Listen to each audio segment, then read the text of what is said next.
नमस्कार, मैं आनंद कुमार। अक्सर देश में जितनी भी राजनीति पनपती है और जितनी भी राजनीति में बदलाव होता है, उसका मुख्य केंद्र कई बार पटना का गांधी मैदान बन जाता है। और आज पटना के गांधी मैदान में हम मौजूद हैं और बस कुछ ही देर के बाद यहाँ पर श्री परशुराम जयंती समारोह का उद्घाटन किया जाएगा। बापू सभागार के आसपास हम मौजूद हैं। यहाँ से परशुराम जयंती का आगाज़ किया जाएगा और जिसको लेकर के कई सारे लोग यहाँ पर पहुँचे हुए हैं। कई राजनीति जो है आज यहाँ से बनने वाली है, बिगड़ने वाली है लोकसभा चुनाव के मद्देनज़र को देखते हुए। तो हमारे साथ यहाँ पर एक भाई साहब हैं, उनसे हम थोड़ी बातचीत करते हैं। परशुराम जयंती को लेकर क्या कुछ तैयारी चल रही है और जैसा कि अनुमान लगाया जा रहा है कि बस कुछ ही देर के बाद तेजस्वी यादव भी यहाँ पर आएंगे, इस कार्यक्रम में शिरकत होंगे।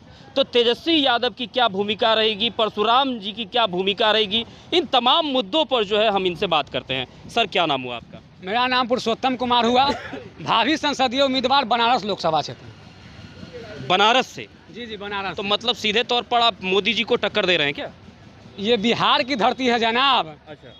यहाँ पे तो अच्छे को पंगा दिया गया है। हाँ। और ये जननायक कर्पूरी ठाकुर की बाबू वीर कुंवर सिंह का धरती है। तो यहाँ पे जिस तरह से बेरोजगार बढ़ रहा है, तो यह बिहार के धरती ही उस बेरोजगारी के दूर करने के लिए परशुराम जी भगवान जिस तरह से फरसा से अत्याचारों की वध किए थे, तो यह बिहार के धरती ही बेरोजगार प्रधानमंत्री को भी वध किया जाएगा।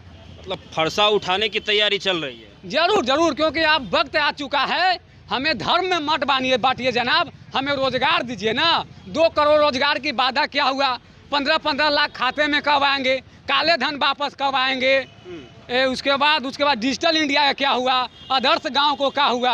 आपको तो सारे वादा जुमला निकला और सिर्फ आपका एक ही चल रहा, लाउड स्पीकर हटाओ। लेकिन एक बड़ी बात जो कही जाती है वो कहीं ना कहीं जो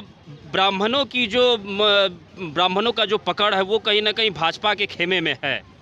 जितने भी बड़े कास्ट से आते हैं तो वो ब्राह्मण भूमियार जो है वो लगातार भाजपा को सपोर्ट करते हैं। ऐसे में यहाँ से जो है वो प्रधानमंत्री भाजपा का विरोध किया जा रहा है। देखिए, उस वक्त भाजपा था, अब मोदी और अमित शाह है। अच्छा। भाजपा पार्टी रहना गया। आप हर जगह देखिएगा मोदी है तो मुमकिन है, मोदी का नाम किया जाता है आगे। जिसको बालना बच्चा है और खूब ऐश का नींद आता है। अच्छा, आज आप सोचिए और जागिए, जब ये प्रधानमंत्री सोते ही नहीं है तो उनको लोगों को नींद हर जाए कैसे हो रहा है? लाउड स्पीकर से गौर करने की बात है। आपको नींद अब नहीं आएगा नरेंद्र मोदी जी, जिस तरह से इस देश का नौजवान आत्महत्या कर रहा है। आप सोचिए, जब हमारे देश में सेना का बहाली होगा ही नहीं तो हमारा देश मजबूत कैसे होगा? जब इस देश का नौजवान आत्महत्या कर रहा है तो हमारा देश मजबूत कैसे हो गया? आज 3 से 4 साल से सेना की बहाली नहीं आई है और सेना की बहाली की उम्र सिर्फ 21 वर्ष होता है। और लड़का वो सेना में जो जाता है ना जनाब, वो किसान और गरीब परिवार का बेटा होता है। आज वो आत्महत्या करने पर मजबूर है। बात सेना की हो कर रही है लगातार, तो लोग कहते हैं कि जिन्होंने राम को लाया है हम उनको लाएंगे। तो राम जी को लाने वाले को जो है लाने की तैयारी चल रही है और आप ऐसे में जो है फरसा उठाने की बात कर रहे हैं। बताइए, मूर्ख वाली बात है। राम जी को हम ला सकते हैं कि राम जी हम लोगों को लाएं? भाजपा के लोग तो नारा देते हैं ना कि जिन्होंने राम को लाया है हम उनको लाएंगे। भाजपा से मूर्ख पार्टी इस देश में कोई है? मूर्ख का जादू चल गया।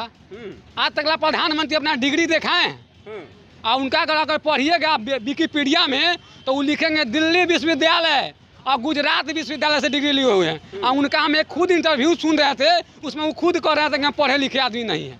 2024 के चुनाव को लेकर के क्या कुछ तैयारी है? क्योंकि भाजपा के विरोध में कोई भी दूसरी बड़ी पार्टी दिखाई नहीं दे रही है जो सीधे तौर पर प्रधानमंत्री को टक्कर दे सके। देखिए, हम सिर्फ प्रधानमंत्री को मोदी को टक्कर दे रहे हैं और वादा कुछ नहीं है। पिछला बातें सिर्फ याद दिला देना है। काला धन क्यों नहीं आए? 2 करोड़ रोजगार क्यों न मिला? 15-15 लाख खाते में क्यों नहीं आया? सिर्फ जनता को जागरूक कर देना है। ये सरकार जिस तरह से पहले जियो फ्री में दिया था और हमारे गांव गुरबा के माँ बहन को उज्ज्वला योजना के रूप से गैस सिलेंडर फ्री में दिया गया था, आज उसको गैस भराने की क्षमता नहीं है। फ्री में दिया पहले जियो, आज मनमानी रुपया उछल रहा है। फ्री में दिया गैस, आज मनमानी रुपया उछल रहा है ना। तो ये तानाशाह की सरकार को बिहार के नौजवान उखाड़ फेंकेगा। 2024 का दिन याद कीजिएगा। इस परशुराम जयंती के माध्यम से क्या कुछ कहना चाहेंगे? इस परशुराम, देखिए आज का दिन बहुत शुभ है। आज सुबह सुबह ईद से समाप्त हुआ। हाँ। बेरिया में भगवान परशुराम का जय जयकार मन रहा है और शाम में अक्षय तृतीया मनेगा। तो आज से कोई शुभ दिन हो सकता है इस बिहार वासी के लिए, इस देशवासी के लिए। तो आज का दिन मेरे लिए शुभ रहेगा और प्रधानमंत्री जिसको बाल बच्चा नहीं है उसके लिए आज से अशुभ दिन स्टार्ट हो चुका है। आपको लगता है कि देश में हिंदू मुस्लिमों के बीच में जो है वो जो आपसी सामंजस्य बना हुआ रहता था वो सामंजस्य बरकरार है अभी इस वक्त? भाजपा उसी को तो राजनीति कर रही है जनाब। जिस दिन वह जात पात से ऊपर राजनीति करने लगेगा भाजपा, उस दिन उसका पार्टी समाप्त हो जाएगा। आज हिंदू मुस्लिम कर कहीं सत्ता में बैठा हुआ है। तेजस्वी यादव को इस खेमे में लाने की क्या आवश्यकता पड़ गई? तो ये तेजस्वी यादव देखिए, बिहार को आगे बढ़ाने के लिए एकजुट तो होना पड़ेगा ना, विपक्ष को मजबूत होना, क्योंकि आपको जनता 17 साल से दिया और बिहार के नौजवान की हत्या हो रहा है, तो इसके लिए चेंज होना जरूरी है। प्रकृति का ही नियम है चेंज, तो सरकार चेंज होना चाहिए। और हम एक बिहार के नाते निवेदन करूंगा कि हमारे मुख्यमंत्री नीतीश कुमार को राष्ट्रपति बनाए भाजपा, नहीं तो बिहार में उनका बड़ा स्थिति खराब होने वाला है। भाजपा और जेडीयू के बीच में तो सामंजस्य काफी तालमेल जो है वो बन नहीं रहा है। भाजपा के लोग अलग गाना गाते हैं, जेडीयू के लोग अलग गाना गाते हैं। दोनों का माहौल बिगड़ा हुआ है, क्योंकि अब जलवा चलेगा युवा का। इफ्तार पार्टी में जो है नीतीश कुमार शामिल हो गए तेजस्वी यादव की इफ्तार पार्टी में, तो वहां से भी एक अनुमान लगाया जा रहा है कि राजनीति में कुछ परिवर्तन हो सकता है। बहुत बड़ा परिवर्तन होगा, वो ऐसा परिवर्तन होगा कि न मोदी बचेगा, न भाजपा बचेगा, न अंध बचेगा, क्योंकि इस देश में अंध भक्तों का बोलबाला हो गया है। 500 रुपये लीटर हम पेट्रोल भराएंगे, बाकी मोदी का वोट देंगे। बेटा तू 20,000 रुपये भराओ, लेकिन हम गरीब के बेटा हैं, हमको भी जीने दो। तुम्हारे जीने से ही देश नहीं चलेगा।